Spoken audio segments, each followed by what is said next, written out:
Hello and welcome back to CNC24 podcast. Today we are going to talk about how the idea of homes has changed over the past years, especially in the fast growing market like Gurugram. And to talk about this, we have with us Mr. Mohit Kalia, the Senior Vice President at HCBS Developments Limited. He has been in this industry for many years and has seen it grow very closely. So welcome to the show, Mohit. Thank you so much. So Mohit, tell us about yourself and then HCBS. So I joined this company in last year, and before this I was working with multiple brands like Raheja, M3M and Smart World. And I have spent over a decade with Raheja. So now I am with HCBS. So I am taking care of all sales and marketing here. Okay, and I think HCBS have delivered nearly 2000 homes जो हैं buyers को उन्होंने provide किए हैं. इन्होंने 2000 apartments deliver किए हैं जी, और जिसके अंदर मल्टीपल लोकेशंस हैं, यानी कि आपका इनलैंड कोलैबोरेशन जेबी था इसके अंदर हमारे पास रामसंस के साथ, पूरी एमराल्ड बे और सोना के अंदर स्पोर्ट्स विले कमर्शियल है सोना के अंदर, और कुछ मल्टीपल फ्लोर्स थे गोल्फ कोर्स रोड के ऊपर. एक ग्रुप हाउसिंग CGHS सोसाइटी थी रॉयल रेजिडेंसेस के नाम से, सो वो हम लोगों ने बनाई थी. बट ज़्यादातर प्रोजेक्ट जो थे लो राइज प्रोजेक्ट्स थे. लो राइज और ग्रुप हाउसिंग दोनों थे. तो अभी twin horizon is there. Twin horizon और इसके अलावा एक और प्रोजेक्ट चल रहा है हमारा सेक्टर 103 के अंदर औरो विले के नाम से.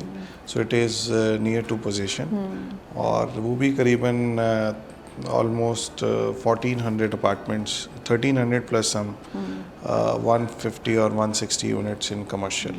And both of them comes under the luxury projects. No, that is under the affordable housing scheme. Affordable, okay. And along with the Twin Horizon. No, Twin Horizon is a luxury project. Luxury project. And it's a totally a different concept. हाँ. जो हमारा previous 30 सालों का, more than 30 years का जो experience है, उसका निचोड़ ट्विन होराइजन है. ओके, ट्विन होराइजन ही क्यों आप इसको बोल रहे हैं? ट्विन होराइजन बिकॉज इसके अंदर जो है दो टार्च हैं और एक लो डेंसिटी प्रोजेक्ट है. 70% ओपन ग्रीन एरिया है, मैसिव क्लब हाउस है, और एक बंगलो लिविंग से इंस्पायर है ये प्रोजेक्ट. इसको जो डिज़ाइन किया है वो मोर्फोजेनेसिस ने डिज़ाइन किया है, और इसकी जो कंस्ट्रक्शन पार्टनर है वो KBE है. और इसके अंदर जो हमारा स्टील पार्टनर है, we are using a stainless steel. So this is the second project on Dwarka expressway where we are using a stainless steel from JSL. और जितना भी डायाफ्रेम वॉल का काम हो रहा है उसके अंदर JSL का ही स्टेनलेस स्टील यूज़ कर रहे हैं. That is almost the double the cost of TMT steel. And now you have mentioned about the KBE and morphogenesis. So why have you choose them? So morphogenesis एक तो एक international architectural firm है, Indian और national और internationally इन्होंने काम किया है. दुबई के अंदर इनके बहुत सारे प्रोजेक्ट्स इन्होंने काम किया है. प्लस गुड़गांव के अंदर जो इन्होंने महिंद्रा लुमिनेयर एक अच्छा प्रोजेक्ट बनाया है, डिज़ाइन किया है, और ट्रम्प टार्स को इन्होंने डिज़ाइन किया है. So they have a good experience in terms of the designing the project. So we opt them and we met so many people to design this project, but we finalized with them. So you have been in this industry for quite a long time. अभी जब लोग घर खरीद रहे हैं और कुछ समय पहले जब लोग घर खरीद रहे थे, वो एक क्या चेंज है जो आप विटनेस करते हैं? पहले जो लोग घर खरीदते थे जी, वो सिर्फ एक घर खरीदता था बंदा, और जो भी फैमिलीज आती थी वो देखते थे कि घर होना चाहिए, एक पार्किंग होनी चाहिए, और मेंटेनेंस के लिए लोग बाग इतना पता ही नहीं था. क्योंकि ये जो दिल्ली के लोग हैं वो एक बंगलो से निकल के आए हैं जहाँ पे उनको अपने घर के बाहर की मेंटेनेंस का कोई आइडिया नहीं होता, और ना ही उन्होंने कभी उस पर फोकस किया होता है. तो जितने पहले प्रोजेक्ट्स आते थे वो बंदा सिर्फ घर खरीदता था. लेकिन आज की डेट के अंदर जो बंदे चीज़ें हैं वो खरीद रहे हैं, वो देखते हैं कि सोसाइटी या इसके अंदर जितने पार्टनर्स हैं वो कितने स्ट्रॉन्ग प्लेयर्स हैं, और जो बनने के बाद ये प्रॉपर्टी जो है कैसे मेंटेन होगी. तो एक लाइफस्टाइल बाय करता है वो. और विद द बिगर होम्स, पहले के जो घर होते थे वो छोटे, जैसे 3 BHK 1300, 1400, 1500 स्क्वायर फीट, और 4 BHK 2000 स्क्वायर फीट का भी होता था. तो आज की डेट के अंदर जितने भी लग्जरी सेगमेंट के प्रोडक्ट आ रहे हैं, अगर आप देखेंगे उसके अंदर जो भी एक अच्छा अपार्टमेंट होता है वो मिनिमम 2500 स्क्वायर फीट का ही 3 BHK बंदा ऑप्ट करता है, जिसके अंदर लार्जर बेडरूम्स होते हैं, लार्जर लिविंग और डाइनिंग एरिया होता है, प्राइवेट लिफ्ट लॉबी का कॉन्सेप्ट है जो कि आपके घर के अंदर ही लिफ्ट खुल रही है। सो लग्जरी की अगर बात करें, लग्जरी की सबकी एक अपनी डेफिनेशन होती है। किसी के लिए ग्रीनरी लग्जरी हो सकती है, किसी के लिए अमेनिटीज़ लग्जरी हो सकती है, किसी के लिए जिम का होना, पूल का होना एक सोसाइटी में। सो इन सब चीज़ों को कैसे ध्यान में रख के अपने ट्विन होराइजन को लॉन्च किया? हमने इन सभी चीज़ों का ध्यान रखा है। एक ग्रीनरी के ऊपर मेजर फोकस किया है। 70% जो है ओपन ग्रीन एरिया है। बंगलों के अंदर बंदे को होता है कि सुबह मैं उठूं तो सामने मेरे घर के लॉन हो जहाँ पे बैठ के मैं कॉफ़ी पीऊं। तो उसके लिए हमने जो हर अपार्टमेंट के आगे जो डेक्स हैं वो 9 फीट वाइड डेक्स हैं, सो दे कैन फील लाइक ये मेरे घर का लॉन ही है। वो वर्टिकली रहता है बट उसको फील बंगलो का आता है पूरा। एंड व्हेन यू से द बंगलो लिविंग रीइमेजिन्ड, इसका एक्चुअल मीनिंग क्या है? मैम, जो बंगलों के अंदर हम पहले के ज़माने में जितने लोग दिल्ली के हैं, मैं भी दिल्ली से हूँ, तो हम लोग क्या कर मतलब हमारी लोगों की सोच होती थी कि मेरा एक फ्लोर के ऊपर मेरा ही घर होना चाहिए। सो यहाँ पे मैंने प्राइवेट लिफ्ट लॉबी का कॉन्सेप्ट दिया है कि the lift is opening, lifts are opening into your house. So आपको बाहर ये लगता नहीं है कि एक फ्लोर पे मेरे सामने 4 लोग रहते हैं। ये एक्सक्लूसिविटी आती है बंदे को। तो वो बंगलों की एक टच है कि एक फ्लोर के ऊपर एक ही अपार्टमेंट है। And how does that three side open layout feels different? 270 degree का पूरा व्यू है और 3 साइड ओपन अपार्टमेंट है। टार के आगे कोई टार नहीं है, tower adjacent to each other, but there is a gap between them like 50 meters. और दूसरा इसकी जो चीज़ है वो है कि आपकी जो फ्लोर टू सीलिंग हाइट है दैट इज 11.45 फीट। सो वो जो बंगलों के अंदर 11.5-12 फुट की जो हाइट होती थी वो हमने अपार्टमेंट के अंदर दी है। Okay, and how many families are there? Only we crafted for only 268 families. All of them are occupied or नहीं, ये अभी अंडर कंस्ट्रक्शन है। Under construction. अगले 3 से 4 सालों के अंदर ये प्रोजेक्ट हम बना के डिलीवर करेंगे। और we got the RERA in 2025, mid of 2025। और अभी कंस्ट्रक्शन स्टार्ट हो चुकी है। डायफ्रेम वॉल का काम पूरा हो चुका है। सो इस प्रोजेक्ट को लोग एज अ मतलब अपने एक घर के रूप में देखेंगे या एक इन्वेस्टमेंट के पॉइंट ऑफ व्यू से भी देख सकते हैं? अभी तक जो मैं अपनी टीम से बात करता हूँ उसके अंदर जो विजिट्स होती हैं, कुछ कस्टमर से मैं भी मिलता हूँ, तो आता तो बंदा इन्वेस्टमेंट पॉइंट ऑफ व्यू से है, लेकिन वो जैसे ही प्रोजेक्ट को समझता है तो उसको लगता है कि यार जैसे ही ये बनेगा तो जो मेरा एग्जिस्टिंग हाउस है उसको मैं सेल कर दूंगा और यहाँ पे शिफ्ट हो जाऊँगा। एक तो पीस है, लो डेंसिटी है, यानी कि आप ये समझ के चलें अगर अदर प्रोजेक्ट जो मेरे विसिनिटी में है they all are like the fall into the high density area. यानी कि वहाँ पे 5 एकड़ के अंदर आज की डेट के अंदर मेरे को सरकार से 400 से 500 अपार्टमेंट बनाने की मंजूरी मिलती है, जहाँ पे मैं सिर्फ 268 अपार्टमेंट्स ही बना रहा हूँ। एंड ये जो 9 फुट डेक का जो कॉन्सेप्ट है, is it just a part of the balcony और people can use it as a part of the home? Ma'am, ये एक्सटेंडेड आप एक तरीके से लिविंग एरिया कह सकते हैं, गार्डन, एक्सटेंडेड गार्डन कह सकते हैं। सो यू कैन यूज़ जैसे भी आपको यूज़ करना कर सकते हैं। 102 is still in a developing phase, तो how are you balancing it with the calmness और ग्रीनरी? मैम, सेक्टर 102 जो है ये ऑलरेडी एक ऐसा सेक्टर पूरे द्वारका एक्सप्रेसवे के पैच पे यही है जो कि पूरी तरीके से डेवलप है, जिसके चारों तरफ से रोड लगती है जो कि आज की डेट में ऑपरेशनल और मोटरेबल रोड्स हैं। यही एक ऐसा मात्र एक सेक्टर है जहाँ पे कोई विलेज फॉल नहीं है, मतलब विलेज नहीं पड़ता इस पूरी सेक्टर के अंदर। ऑलमोस्ट इस सेक्टर को बसे हुए मोर देन 7 to 8 ईयर्स हो चुके हैं, जहाँ पे families already staying there.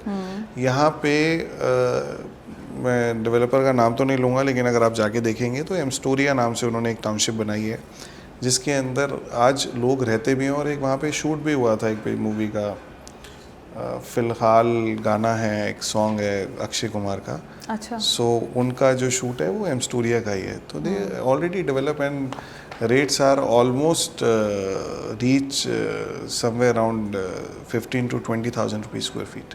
Now let's talk about the club house. इसके बारे में कुछ बताइए. इसको डिज़ाइन किस तरीके से किया है, पीछे क्या माइंडसेट है? इसको इस तरीके से डिज़ाइन किया है कि जो टार्स जैसे ही आपकी कार एंट्री करती है सोसाइटी के अंदर, टाउन ग्रुप हाउसिंग के अंदर, तो सीधा एक 40 meter wide grand arrival point है. जहाँ पे आप एंट्री करते हैं there is a concierge, then left और राइट दोनों टार्स की एंट्री है. मतलब सेपरेट बाहर से एंट्री नहीं दी गई है. तो जो अंदर से एक वेसल्स बनाई गई हैं जहाँ से आपका लेफ्ट और राइट, ईस्ट और वेस्ट की एंट्रीज हैं. उसके बाद then you entered into the club. So ये मैसिव क्लब है जहाँ पे करीबन it's spread over 1.15 lakh square feet area, और अपलिफ्टेड पूल है which is 20 feet above the ground floor. So privacy hit ना हो लोगों की, इसलिए उसको थोड़ा सा अपलिफ्ट करके बनाया गया है. I'll be asking a my personal favorite question कि गुड़गांव में रहने के लिए एक बंदे की जो एवरेज सैलरी है that should be somewhere around 3 lakhs. इस पे आपका क्या कहना है? बहुत अच्छी फाइनेंस स्कीम्स हैं हमारे पास आज की डेट में. मैं तो कहूँगा कि 3 लाख रुपए सैलरी जैसी आपने बोली, तो हमारे पास 2 बैंकों से एक अच्छा प्रपोजल है. एक बैंक ऑफ महाराष्ट्र से और एक बजाज हाउसिंग से. तो वो लोग देखो, आज की डेट के अंदर कोई भी आदमी रहता है वो कहीं ना कहीं अपने एग्जिस्टिंग हाउस में रहता है, लेकिन वो एग्जिस्टिंग हाउस को छोड़ के जब वो इन्वेस्टमेंट करता है तो उसको ऊपर ईएमआई का बर्डन ना आए. वो चाहता है कि मैं इसको जब ये बन जाए तो इसको बेचूं और इसको ले लूं. तो उसी के लिए स्कीम है कि आज अगर बंदा बजाज हाउसिंग के पास जाता है और वो लोन लेना चाहता है तो ही हैज़ टू पे द 10% अमाउंट. लाइक 5 करोड़ की प्रॉपर्टी है, 50 लाख रुपए का अमाउंट दे और बाकी बैंक से लोन करा ले. और बैंक से जो ईएमआई चार्ज करेगा जब तक ये बनता नहीं है, ऑलमोस्ट 36 मंथ्स, सिर्फ 50,000 रुपीज़ पर मंथ. और बैंक ऑफ महाराष्ट्र से जो बैंक फाइनेंस स्कीम है 10% देना है और 18 महीने तक ईएमआई हॉलीडे है. तो बंदे की जेब के ऊपर ज़्यादा फर्क नहीं पड़ता, और जब तक बनता नहीं है प्रोडक्ट तब तक उसको 40-50 हज़ार रुपये की ईएमआई देनी होती है. और आज की डेट के अंदर उसको जो डाउन पेमेंट है that is just 10% of the total amount. हमारे पास जो प्रॉपर्टी है वो कोई 4.5 करोड़ से लेकर के और 6-6.25 करोड़ तक है, तो depending on the size. Audience की अगर बात करें, आपके बायर्स की बात करें, तो किस तरीके का क्लाइंटल आपके पास है? क्या माइंडसेट लेके आते हैं लोग आपके पास? मैम, जैसे जो कस्टमर आता है लेने के लिए आज की डेट के अंदर उसके पास बहुत ऑप्शंस हैं और डिफरेंट प्राइसिंग. और यहाँ पे जब वो आता है तो उसका वो रुक इसलिए जाता है यहाँ पे, एक तो लो डेंसिटी को देखते हुए, प्लस जो एमिनिटीज़ आज इस प्रोडक्ट में मिल रही हैं वो कहीं ना कहीं उसको 20-25 हज़ार रुपये पर स्क्वायर फीट वाले अपार्टमेंट के अंदर भी नहीं मिल पा रही. राइट. सो वो एक तो उसको प्राइसिंग बड़ी कैची लगती है. पेमेंट प्लान बहुत इजी पेमेंट प्लान है, जहाँ से उसको पेमेंट का बहुत ज़्यादा डंडा नहीं है कि आज उसको एकदम से बल्क पेमेंट इतनी सारी करनी है. और बैंक फाइनेंस आज ऑप्शंस हमारे पास अवेलेबल हैं सब ऑलमोस्ट सभी बैंकों से.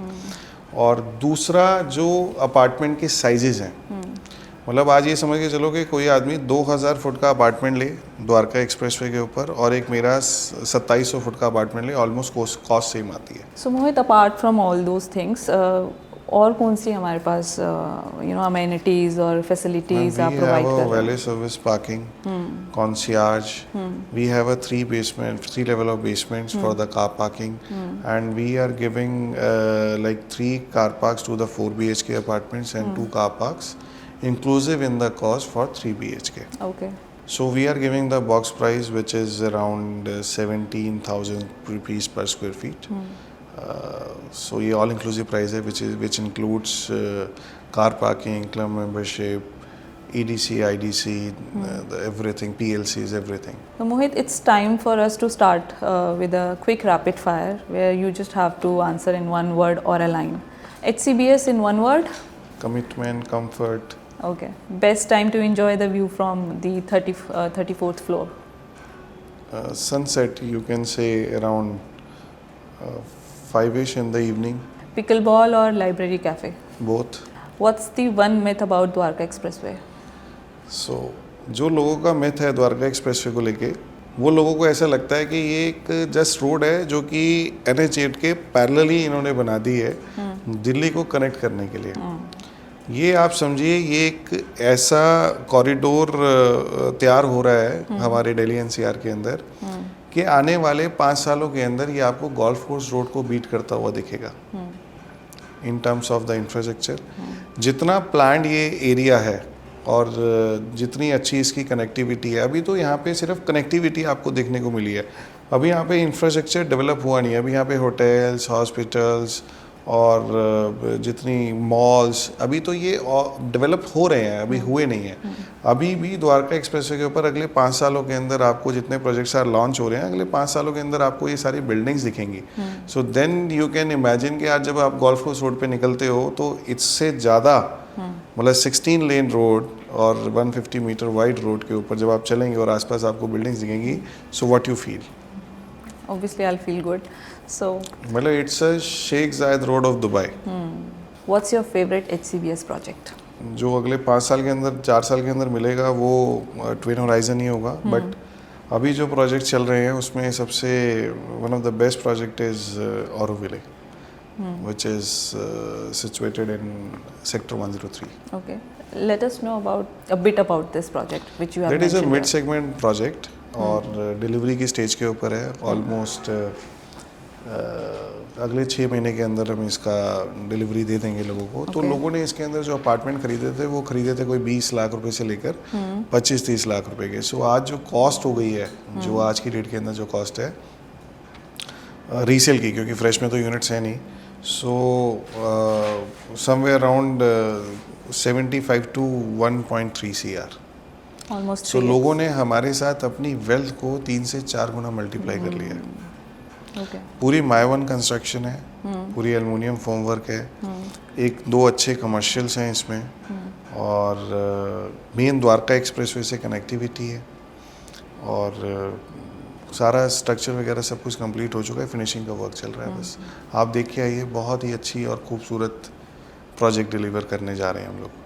All right, Mohit, thank you for being with us and sharing your insights, your information and everything with us. People who are planning to live in Gurgaon can definitely consider this project, and people who are watching this, do like, share and subscribe, don't forget, and I'll see you in next episode. Till then, take care.